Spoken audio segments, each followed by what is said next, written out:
ध्रुव जी की आंखों से आंसू बह गए।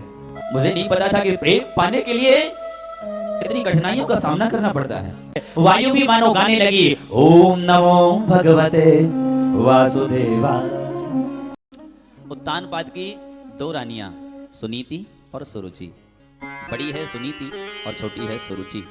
सुनीति शास्त्रोक्त नीति से जीवन यापन करने वाली है, सुरुचि अपनी रुचि से जीवन यापन करने वाली है, अर्थात अपनी मन मर्जी चलाने वाली है। आप लोग भी अपने आप में झांक करके देखिए कि हम सुनीति हैं या सुरुचि हैं। सुनीति अगर हैं तो समझ लीजिए आपके यहां भी निश्चित ध्रुव पैदा होगा, और अगर सुरुचि हैं तो फिर कल्याण नहीं है। हम अपने जीवन में स्वयं ऐसे प्रयत्न कर पावे या न कर पावे, हम ऐसे पुण्य करें या न करें, हमारे द्वारा धर्म हो या न हो, अगर हमारी संतान भी धर्मात्मा हो जाए, हमारी संतान भी अगर सदाचारी हो जाए ना, तो फिर केवल हम नहीं, हमारी 21 पीढ़ियों का उद्धार हो जाता है। बोलो राधे राधे। इसीलिए केवल अपने आप को नहीं सुधारना, अपने बालकों को सुधारो, अपने वंश को सुधारो, अपनी संतानों में ऐसी आचरण, ऐसी सत्शिक्षा, ऐसी नीति, ये सब उनके अंदर में ये सब बीज बोने हैं, ताकि हमें करने की जरूरत न पड़े, हमने किया या नहीं किया ये सोचने की जरूरत न पड़े। संतान के कर्म से ही, उसके पुण्यों से ही, उसके धर्म कर्म आचरण से ही हमारा कल्याण हो जाए, सोचने की जरूरत न पड़े। ध्रुव जैसा कोई भक्त हमारे जीवन में, हमारे परिवार में, हमारे घर में, हमारे अंश से अगर उत्पन्न होकर के कोई संतान आती है तो समझ लो घर बैठे कल्याण हो गया, फिर कहीं कोई पूजा पाठ नियम साधन करने की जरूरत नहीं है। सुनीति अपनी हमारे आचार्यों के, संतों के, महापुरुषों के बताए हुए मार्ग के अनुसार अपना जीवन यापन करने वाली सुनीति है। और उसके यहाँ कौन आए? ध्रुव जी महाराज। ध्रुव जी जो है ना, छोटे से थे, 5 वर्ष के बालक, और जानते हो अपनी माँ के साथ जंगल में ही रहते थे, झोंपड़ी में रहते थे। एक रानी और जिसका नाम सुरुचि, उसके भी एक बेटा हुआ जिसका नाम रहा उत्तम, और वो कहाँ रहते थे? महलों में, राज दरबार में। उत्तम राजशाही पालन पोषण के द्वारा बड़ा हुआ, और ध्रुव है तो राजा का बेटा, लेकिन जंगली, आप जैसे जिन्हें आदिवासी कहा जाता है, ऐसे जीवन यापन किया, अपना बचपन गुजारा। उसे ठीक से यह भी पता नहीं कि मेरा पिता कौन है। एक दिन बातचीत में, हंसी मजाक में उसके मित्रों ने कह दिया है, तू जानता है तेरा पिता कौन है? बोले मुझे तो नहीं पता, मेरी माँ ने तो नहीं बताया। अच्छा नहीं बताया, हम बताएं। हमारे देश के जो महाराजा हैं ना, महाराज उत्तानपाद, वो तेरे पिता हैं। इतना सुनते ही ध्रुव के मन में एक ऐसी उत्कंठा, ऐसा हर्ष, एकदम से प्रेम उमड़ आया। मैं भी एक बार जाऊं ना अपने पिता की गोद में, अपने पिता के उस स्नेह को मैं भी ग्रहण करूं ना, मुझे भी वो प्रेम चाहिए ना। माता पिता के प्रेम के लिए हर संतान को जरूरत होती है, हाँ, तरसता है। ध्रुव के मन में 5 वर्ष का प्रेम भरा हुआ है। 5 वर्ष के हो गए, आज पता नहीं मेरे पिता कौन है। आज पता चला कि इस देश के राजा मेरे पिता हैं। हृदय भर आया, आज तो मुझे मेरे पिता के पास जाना है। मुझे भी मेरे पिता से प्रेम चाहिए, वो लाड दुलार मुझे भी चाहिए। मुझे भी अपने पिता की गोद में बैठ करके उनके हाथ का स्पर्श मेरे मस्तक पर चाहिए। जब पिता अपनी गोद में बिठा करके अपना हाथ जब अपने पुत्र के मस्तक पर घुमाता है, सहलाता है उसके सिर को, तो क्या अनुभूति होती है, क्या सुख की प्राप्ति होती है। मैं भी जाऊं। चल दिए, महलों में पहुंचे, सिंहासन लगाया है। उत्तानपाद की गोद में ध्रुव के सौतेली माँ का बेटा, सौतेला भाई उत्तम बैठा हुआ है, और उत्तानपाद उसे गोद में लेकर के लाड़ लड़ा रहे हैं। जैसे ध्रुव ने कभी अपने पिता को नहीं जाना, ऐसे ही उनके पिता ने ध्रुव को नहीं जाना कि मेरा कोई और भी पुत्र है। ध्रुव जी पहुंचे, बस अपने सौतेले भाई को पिता की गोद में बैठे देखा, मन में लगी चटपटी, ऐसे सावली मैं अभी जाऊं, दौड़ दौड़ कर बैठ जाऊं। पहुंच गए, एक पैर में भाई बैठा है, दूसरे पैर को खाली देकर के हाथ उठाया और बैठने की कोशिश करने लगे। पास में ही खड़ी हुई सौतेली मां सुरुचि ने जैसे ही ध्रुव को बैठते हुए देखा, एक वनवासी बालक, वनवासी वेशभूषा पहनने वाला जंगली बालक, देखते ही सुरुचि को बड़ा क्रोध आया। ध्रुव का हाथ पकड़ कर झटक दिया, अरे मूर्ख बालक, अरे वनवासी तू कौन है?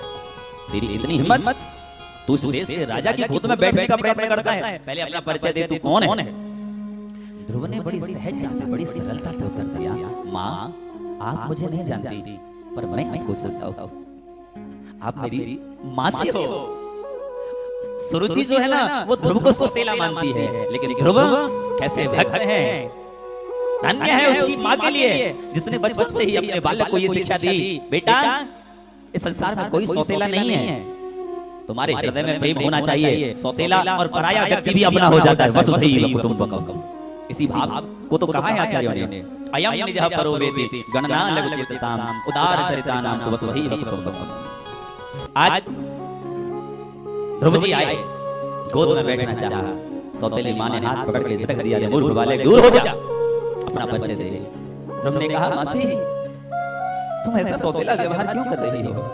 अरे मैं माँ सुनीति का बेटा हूँ, मेरा नाम ध्रुव है, ये महाराज मेरे भी पिता हैं, मैं भी अपने पिता का आश्रय पाने के लिए आया हूँ, पिता का प्रेम पाने के लिए आया हूँ। जो ही सुरुचि ने सुना कि ये सुनीति का बेटा है, हाँ सुनीति से सौतिया डाह रखती है सुरुचि। रे मूर्ख बालक, क्या हुआ कि तूने इस महाराज के अंश से जन्म लिया है, महाराज के अंश से जन्म लेने से तू इस राज्य का अधिकारी नहीं होगा, इस सिंहासन पर बैठने का अधिकारी नहीं है। इस सिंहासन पर वही बैठ सकता है जिसने मेरे गर्भ से जन्म लिया होगा। राजा का बेटा होना काफी नहीं, मेरे गर्भ से जन्म लेने वाला बालक ही केवल इस सिंहासन पर बैठ सकता है, और इस सिंहासन पर बैठने वाला केवल मेरा पुत्र है, उत्तम तुम नहीं। ध्रुव जी को मन में बड़ी ग्लानि हुई। 5 वर्ष के बालक को अगर ऐसे कोई फटकार लगा दे, भला बुरा बोल दे, कैसा लगेगा? विचार करिए, आपके पास में अगर कोई बालक आए, कोई अनजान बालक, और आप उसे एकदम से फटकार दें, तो बालक क्या करेगा? रोएगा, उदास हो जाएगा, खिन्न मन से निकल जाएगा। वही हाल ध्रुव जी का। ध्रुव जी दूर कोने में खड़े खड़े रोने लगे, आंखों से आंसू बह गए। माँ मैं तो अपने पिता का प्रेम पाने के लिए आया था, मुझे नहीं पता था कि प्रेम पाने के लिए इतनी कठिनाइयों का सामना करना पड़ता है। माँ जैसे ये उत्तम तेरा बेटा है ना, ऐसे मैं भी तो तेरा बेटा हूं, तू मेरी भी तो माँ है। एक बार हृदय से लगा करके तो देख माँ, तुझे भी आभास होगा मैं भी तेरा बेटा हूं। ध्रुव जी की आंखों से आंसू बह गए, लेकिन सुरुचि का कठोर हृदय ध्रुव को स्वीकार नहीं करता। ध्रुव वहां से रोते हुए चले गए। सौतेली माँ ने क्या फटकार दिया, पिता ने भी स्वीकार नहीं किया। ध्रुव को इस बात की बड़ी ग्लानि हुई। चलो ये तो मेरी सौतेली माँ है, लेकिन ये तो मेरे पिता हैं। ये तो एक बार मेरा हाथ पकड़ के अपने गले से लगा करके कह सकते थे, पुत्र आ तू मेरा बेटा है, तू मेरी गोदी में बैठ। एक बार अगर प्रेम से हाथ भी फैला देते, अगर मेरे सिर को सहला देते, तो मुझे ये कष्ट नहीं होता। ध्रुव चल दिए और रोते रोते हृदय अवरुद्ध है, कंठ अवरुद्ध है, आंखों से आंसू बहते हुए चल दिए। अपनी मित्र मंडली के साथ अपनी माँ की कुटिया में पहुंचे, और जैसे ही माँ सुनीति ने अपने पुत्र के रोने की आवाज सुनी, माँ का हृदय भर गया। ध्रुव मेरे पुत्र तुझे क्या कष्ट है, मुझे बता मेरे पुत्र को क्या बात का कष्ट है, किसने क्या बोला? क्या किसी ने तेरी को गाली दी? क्या किसी ने तेरी को अपशब्द कहे? अरे क्या हुआ? जो हमारा इस संसार में कोई सगा संबंधी नहीं, जब तक तेरी माँ जीवित है तब तक मेरे पुत्र को कोई आंच नहीं आ सकती। आ मेरे लाल, कहकर के गले से लगाया, पुचकारा, संभाला, लेकिन ध्रुव जी के मुंह से एक शब्द नहीं निकला, केवल आंखों से आंसू बहते जा रहे। जब इस तरह से हृदय भर आता है ना, कंठ अवरुद्ध हो जाता है, मुंह से वाणी नहीं निकलती, वाणी मौन हो जाती है, बस निरंतर रोते जा रहे हैं। माँ की आंचल से चिपट गए। जब ध्रुव कुछ न बोल पाए तो मित्र मंडली से पूछा, मित्रों से पूछा, ये बालक क्या मेरे ध्रुव को किसी ने मारा? क्या ध्रुव को कोई चोट लगी है? ये ऐसे क्यों रो रहा है, कुछ बोलता क्यों नहीं? आज मेरा भी हृदय भरा आया। ध्रुव के मित्रों ने बताया, माँ आज ध्रुव अपने पिता का प्रेम पाने के लिए महलों में गया था। पिता ने प्रेम तो नहीं दिया, लेकिन सौतेली माँ ने बहुत फटकार लगाई है, हाथ पकड़ करके झटक दिया, बहुत अपमान किया है। और उसी अभिमान की ज्वाला में जलते हुए ये ध्रुव रो रहा है। इसे संभाल लो माँ, अन्यथा आज ये पूरा राज्य इसकी हृदय की इस वेदना में जल करके भस्म हो जाएगा। ध्रुव को संभालना बेटा, रो मत। जो ही सुनीति ने सुना ना कि इसकी सौतेली माँ ने इसे फटकारा है, सुनीति को आज अपने जीवन में अपने ऊपर किए गए जो आघात थे, जो चोट थी, वो सब याद आ गई। सुरुचि के कारण ही सुनीति आज जंगल में जीवन बिता रही है। बड़ी सुनीति रानी, छोटी सुरुचि। और सुरुचि का जब विवाह हुआ राजा के साथ में, तो सुरुचि ने आते ही सबसे पहले राजा से कहा, बोले अगर मुझे अपने साथ महलों में रखना चाहते हो ना, तो मेरी इस सौत को घर से बाहर निकालना पड़ेगा। और धन्य है इस सुनीति के पात्रता के लिए, चरित्र के लिए, इस व्यवहार के लिए। सुनीति ने सहर्ष स्वीकार किया, महाराज आप अपने जीवन को सुखमय बनाने के लिए, अपनी वंश वृद्धि करने के लिए जो विवाह करने के लिए करके लाए हैं, आप अपनी उस रानी को अपने साथ महलों में रखिए। मैं जंगल में चली जाऊंगी, मैं आपके महलों में कभी नहीं आऊंगी, मैं जंगल में जीवन यापन कर लूंगी। आज वो सब बातें सुनीति को याद आ गई। सुरुचि ने मेरे साथ क्या क्या किया, और मैंने कभी उससे कभी कोई भला बुरा नहीं कहा। मैंने कभी अपने मन में भी नहीं सोचा कि सुरुचि का बुरा हो, लेकिन आज सुरुचि को जरा सी भी हृदय में वेदना नहीं हुई। मेरे एक नन्हे से बालक को फटकारते हुए, अरे सुरुचि, मान लिया कि तू मेरी सौत है, लेकिन एक बार अपने पुत्र की भांति मेरे पुत्र को भी लाड लड़ाती थी, तेरा क्या बिगड़ जाता। आज बहुत रोष आ रहा है सुनीति को, लेकिन फिर भी जानबूझ करके अगर मैं भी अपने बेटे के साथ रोने लग गई ना, तो फिर आज आंसुओं की बाढ़ आ जाएगी इस संसार में, नदियां बह जाएंगी। मैं नहीं रोऊंगी, अगर मैं भी रो गई तो इस मेरे पुत्र को कौन चुप कराएगा।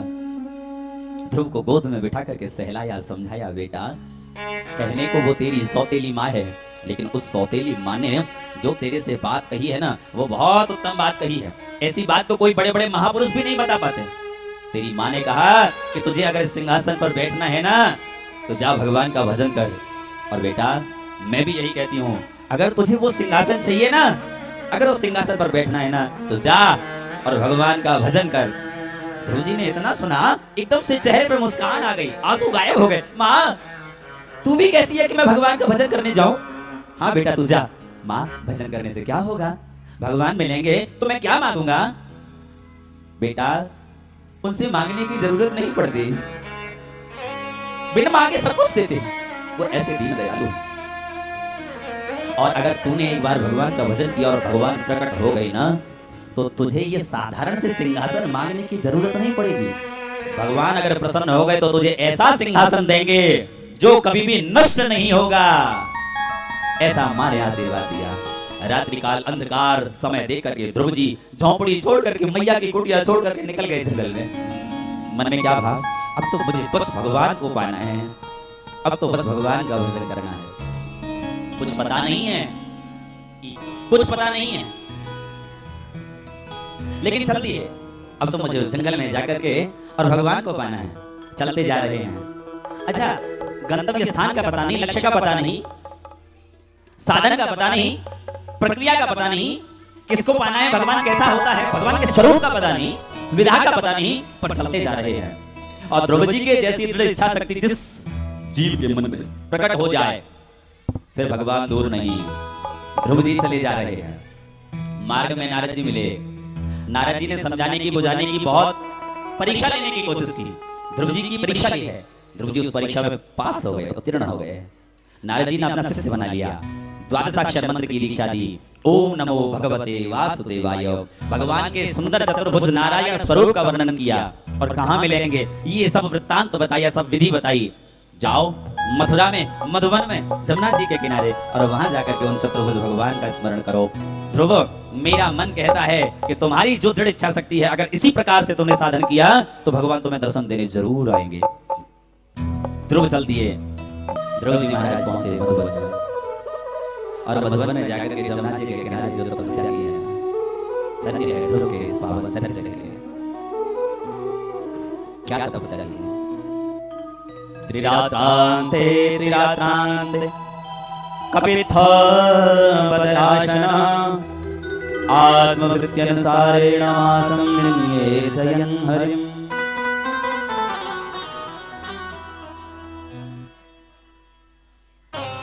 पहले महीना ध्रुव जी ने 6 महीना तपस्या की।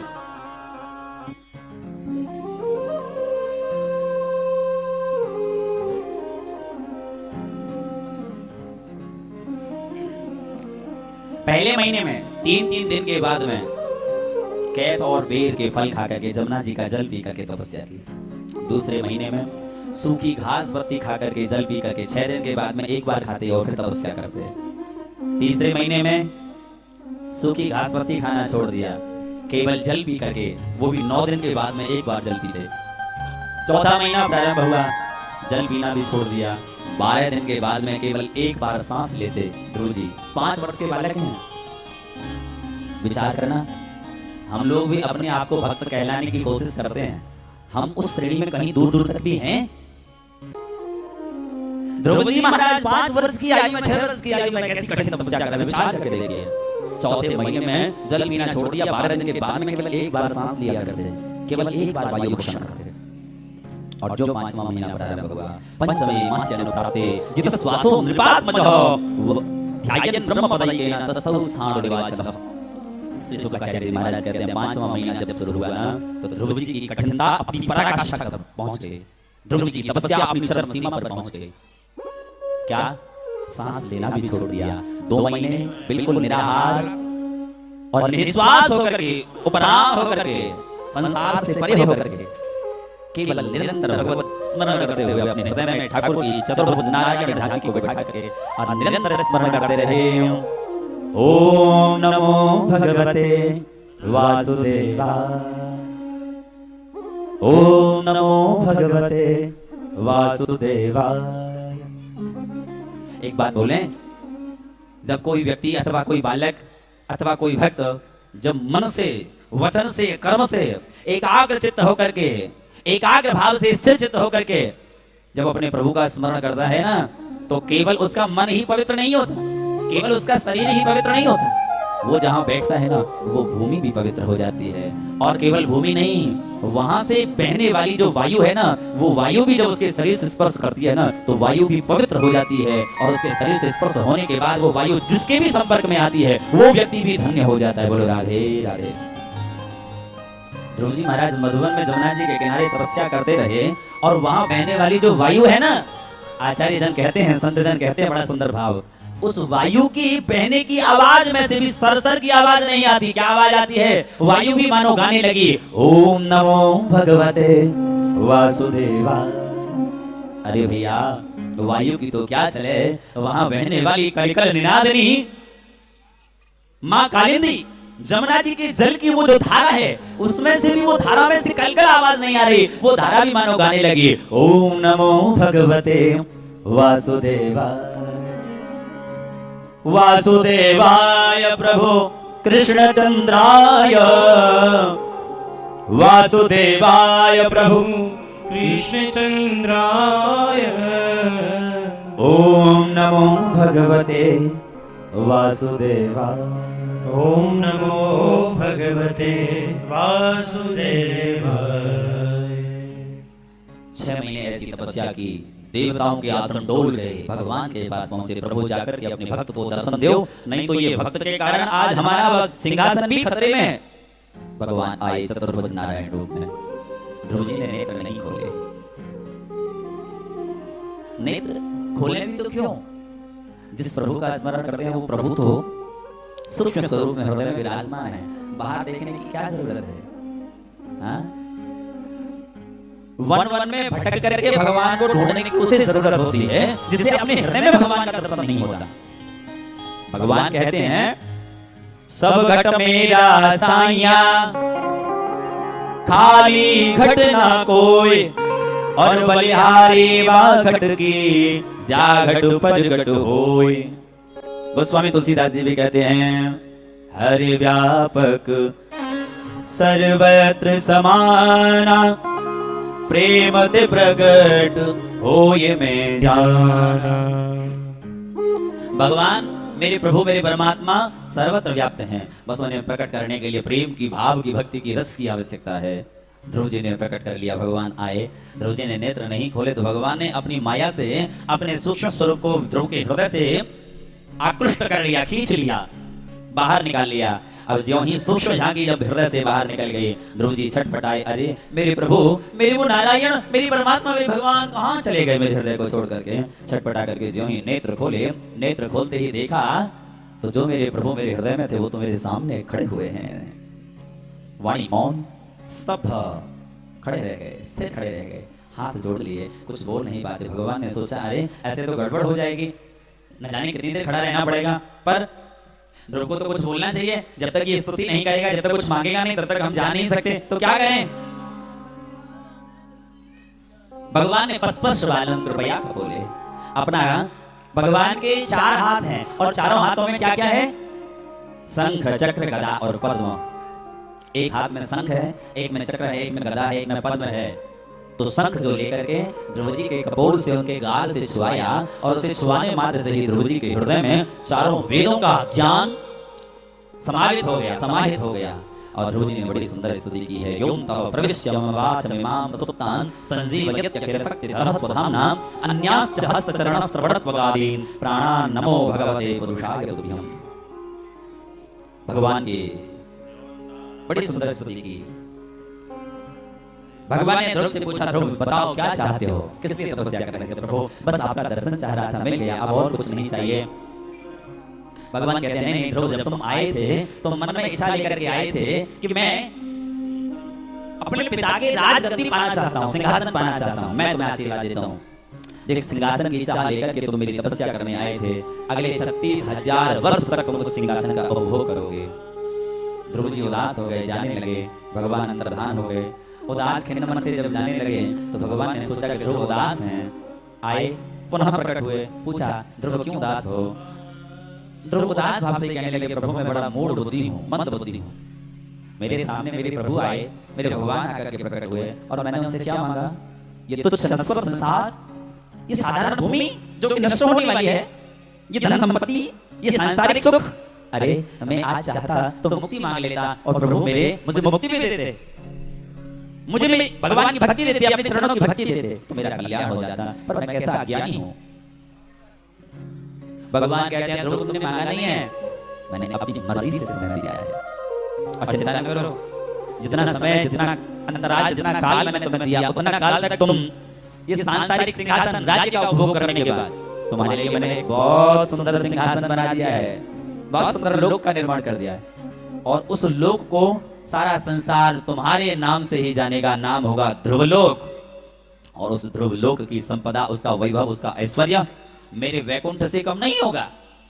वैकुंठ जैसी संपदा होगी उस ध्रुवलोक की। 36,000 वर्ष भोगने के बाद तुम उस ध्रुवलोक का सिंहासन संभालोगे, ऐसा भगवान ने आज्ञा दी। ध्रुव जी चले गए, अपना राजकाज संभाला, अपनी प्रजा को संभाला। उनका जो भाई, उनकी जो सौतेली माँ, वो ध्रुव जी को मारने के विषय में सोचती हैं। देखो भैया, जो भगवान के भक्त होते हैं ना, वो कभी किसी का बुरा नहीं चाहते। दुनिया वाले भले ही उनका बुरा चाहें, लेकिन वो बुरा चाहने वाले के लिए भी बुरा नहीं चाहते। वो कहते हैं प्रभु सबका कल्याण हो। क्या कहते हैं? सबका कल्याण हो, प्रभु सबको सद्बुद्धि प्रदान हो। हाँ? भगवान से ये प्रार्थना करते हैं सबको सद्बुद्धि मिले। ध्रुव जी महाराज भी अपनी सौतेली माँ के लिए, सौतेली भाई के लिए यही प्रार्थना करते हैं। लेकिन सौतेला भाई, सौतेली माँ क्या चाहते हैं? देखो देखो, इस ध्रुव के कारण मेरा बेटा सिंहासन पे नहीं बैठा, वो राजा नहीं बना। कभी मौका मिले तो इस ध्रुव को मार दें। अगर ध्रुव मर जाएगा तो मेरे बेटे को राज मिल जाएगा। लेकिन जो तो कू कांटा बुवे ताहि बोई तू फूल, और तो कू फूल को फूल है, वागू है त्रिशूल। ध्रुव जी ने कभी बुरा नहीं चाहा, लेकिन उत्तम एक बार जंगल में गया शिकार खेलने के लिए। वहां यक्षों से युद्ध हुआ और उस युद्ध में उत्तम अपने आप ही उस युद्ध में मारा गया। गोविंदाय नमो नमः। ध्रुव के बारे में बुरा चाह रहा था, लेकिन खुद का बुरा हो गया, खुद ही मर गया। इधर बेटा मर गया, माँ को पता चला सूरज जी को मेरा बेटा मर गया। बेटे को मिलने के लिए, बेटे को देखने के लिए माँ गई जंगल में ढूंढने के लिए। वहां जंगल में लग गई आग और आग में जल करके मैया भी गोविंदाय नमो नमः। माँ भी समाप्त हो गई, बेटा चला गया, माँ भी चली गई। ध्रुव जी को क्रोध आया, अपने भाई के मृत्यु का बदला लेने के लिए यक्षों से युद्ध किया। स्वयं भू मनु उनके दादा हैं, वह आए, उन्होंने आकर के समझाया, ध्रुव को युद्ध करने से रोका। 36,000 वर्ष राज उपभोग करने के बाद में उनको लेने के लिए भगवान के दूत आए विमान लेकर, और विमान पर बैठने के लिए जैसे ही उद्यत हुए ध्रुव जी, तत्काल मृत्युदेव आए, यमदेव आए, और मृत्युदेव ने काल ने आकर के ध्रुव से कहा, भक्तराज क्षमा करना, मेरी सामर्थ्य तो नहीं कि मैं आपके सामने कुछ बोल सकूं, लेकिन इस प्रकृति की मर्यादा है। मेरे प्रभु ने जो मुझे कार्य दिया है ना, मेरे उस पद की मर्यादा है। क्या? आया है सो जाएगा, राजा रंग फकीर, और कोई सिंहासन चढ़ चला, और कोई बंधा जंजीर। इस संसार में जिसका जन्म होता है उसकी मृत्यु निश्चित है। ये अलग बात है, पुण्य करेगा तो स्वर्ग में जाएगा, पाप करेगा तो नरक में जाएगा।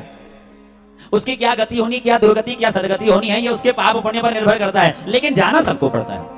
आज तक जिसका जन्म हुआ कोई भी ऐसा नहीं जो अमर रहा हो, आज तक कोई भी अमर नहीं। हाँ? इस संसार में फिर भला आप कैसे रह सकते हो? प्रकृति के इस नियम को पूर्ण करने के लिए मैं चाहता हूं, मैं आपको स्पर्श नहीं कर सकता, लेकिन आप भक्त हो, आप तो मुझे स्पर्श कर सकते हो।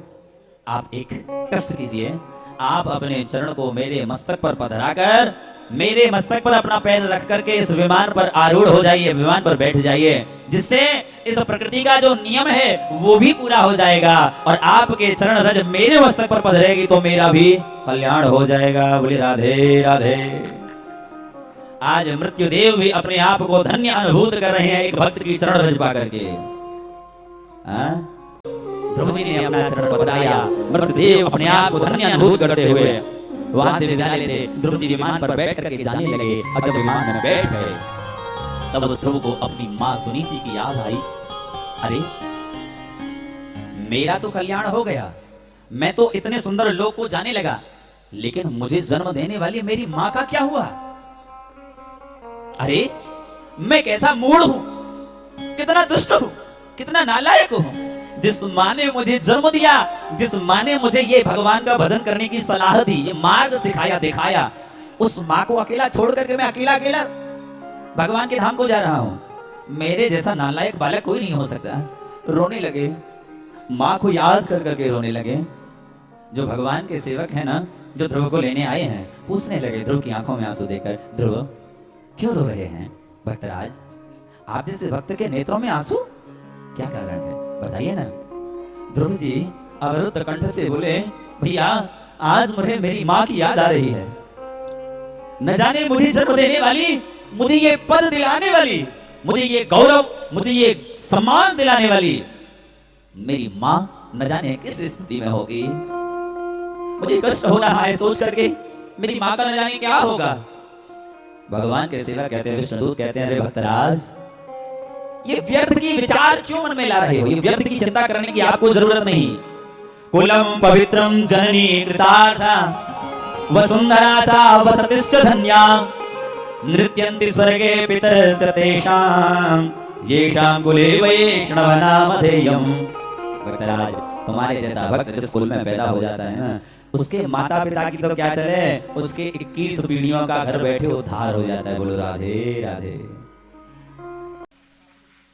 श्री हरि, एक बार प्रेम से बोल दीजिए राधे राधे। भैया ध्रुव जी को समझाया, ध्रुव जी जान गए, बोले प्रभु आपके जैसा भक्त जब उसके लिए भगवान ने ऐसा सुंदर लोक बनाया है, तो क्या आपकी माँ की दुर्गति होगी? नहीं नहीं नहीं, वो देखो तुम्हारे विमान से आगे जो विमान जा रहा है ना, वो विमान किसी और का नहीं, वो विमान तुम्हारी माँ का विमान है। तुम्हारी माँ उस विमान में बैठ करके तुमसे पहले भगवान के धाम को जा रही है। बोली राधे राधे। तब का आज हृदय गदगद हो गया। भगवान के चरणों को बार बार स्मरण करते हुए भगवान को धन्यवाद ज्ञापन करते हैं। इस प्रकार से ये ध्रुव जी का सुंदर चरित्र आपने श्रवण किया। ध्रुव पहुंच गए ध्रुवलोक में। आज भी ध्रुव तारे के रूप में आकाश मंडल में विद्यमान है, नवमंडल में विद्यमान है। हम लोग आज भी ध्रुव तारे के रूप में उनका दर्शन कर सकते हैं।